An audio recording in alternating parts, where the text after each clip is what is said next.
Minsan lang tayo makakuha ng dalawang assassin sa magkabilang side. Tanong ko nga naman, totoo. Oo, at saka kanina nung parang ready, gigil na gigil din yung mga junglers natin. Talaga nag-spin yung mga heroes nila. Joystick na joystick eh. Joystick na joystick eh. Yan yung mga pang-warm up hero eh. Arlot tsaka ba? Kawawa yung Arlot dyan. Ay naku, eto na. Speaking of si King Kong, biglang naglagay ng talent sa ilalim ng Torre. Ginamit pa yung retribution para maka-first blood.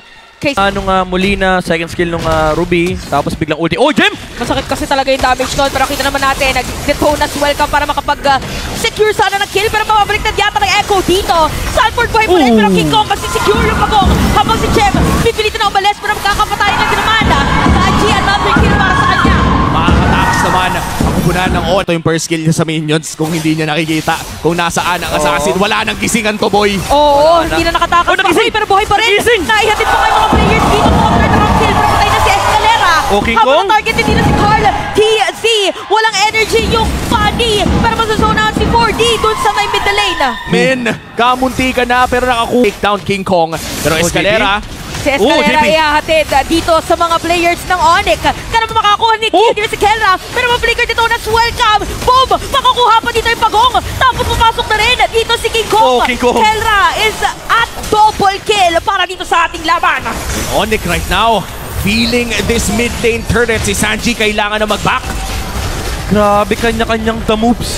Si Escalera. Wind up yung ulti ngayon ng Baras. Baliktad nga ginawa niya eh. Kain muna, flicker. Alam mo yung dineliver sa bahay? Kumbaga, express delivery. Game na naman ang ating nakikita. Escalera. Flicker implosion para dito kay Escalera. Hala, grabe, hinatid kasama pa na missile expert. Dito na welcome. Ginamit na rin. Talaga hindi makakaalis kapag patong ng mga skills yun. Ito yung mga verb. Dinura. Pag tinamaan ka lang ng isang skill ng Onyx, pwede mong baba yung cellphone mo. Yan ang gusto ko, yung assassin battle. Yan yung mga palitan ng mga skills. Yung mga tipong, yung damage talaga, kailangan nakita na niya eh. Parang nakita niya yung future. Hindi ako mananalo. Nasaktuhan. May Guardia Civil. Ayan na! Napadaan lang. Flicker, dalawa tataman! Tapos meron pa maghatid. Pero may counter dito ng EG Guard. Pero yung alam mga patayatan ni Scarlet, hindi makakapag-dash away. Habang si Jem walang buhay. Sanford nandito sa gitna ng mga players ng Onyx. At si Kelra ngayon, low HP. Pero si JP ngayon ay babagsak na rin. Roger ngayon, nastan. Pero mukhang matutulak siya. At ngayon, bumuhay pa rin si Sanford. Jem looking for the play. Pero magbaback off na ang mga kupunan. 1-for-1 trade. Kelra dito para sa Onyx ang nakuha na Echo. At si JP naman ang nakuha ng Onyx. Grabe, niligtas. Actually, yung mga angles. Yung mga angles. Grabe itong Onyx. The Magician, the Mathematician. Kailangan na nilang ingatan yung second skill ng yung second skill ng Natan. Actually, yun din yung pumigil kay King Kong kanina. Na-cancel yung lipad niya papunta sa Nolan. Yeah, and now King Kong in the mid lane. RTC finds him. Pero kaya nakakalukin ni Kelra. Parang delikado na si Kelra. Okay. So nagamit na dito yung gold. Ay! Sinalubong dito ng implosion. Pero bibitawan, pakakatakas dito si JP. Nagamit na ulit yung mga skills ng ating mga players. Grabe ang bakbakan pag-assassin ng mga junglers. At kahit grabe ang bakbakan, 10 kills pa lang ang ating nakikita. At 600 pa lang ang gold lead ng Onyx. Ayaw magbigayan. Pero si Sanford, maganda yung angulo niya. Ang sakit nung sakit nung Lycan po si Kelra. Meron siyang dito, Endless Battle tsaka BOT. So sagad-sagad yung damage. Yung kagat niyan ramdam mo sa buto. Grabe naman yun. To the bones. Ayan I want you to the bones. Saan nang galing yun? Lyrics yata yung nakanta. Ewan ko kung tama yung lyrics ko, hindi. Nakalimutan ko na rin, pero ito! Napakalayong hila, pero makapag-flicker out.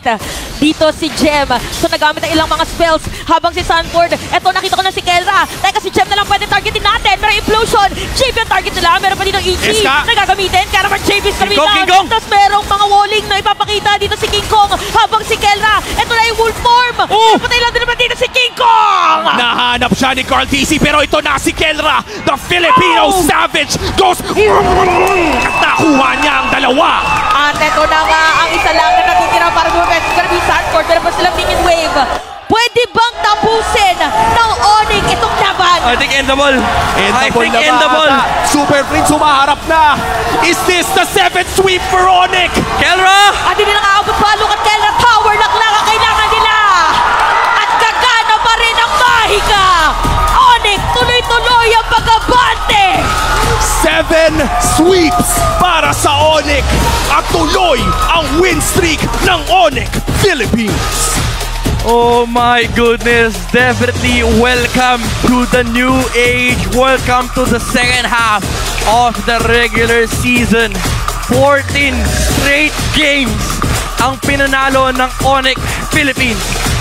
Grabe, sobrang linis ng performance ng Onyx, or I might say napaka-exotic kung paano sila naglalaro, na parang since hindi siya naging part or wala siya sa playbook hindi pa alam kung paano Hindi ka-counterin. register. Oh, wow. The creativity, the skill, the mastery.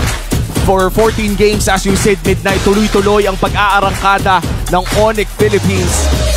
And ikaw na rin nagsabi nito, the new era is dawning upon us.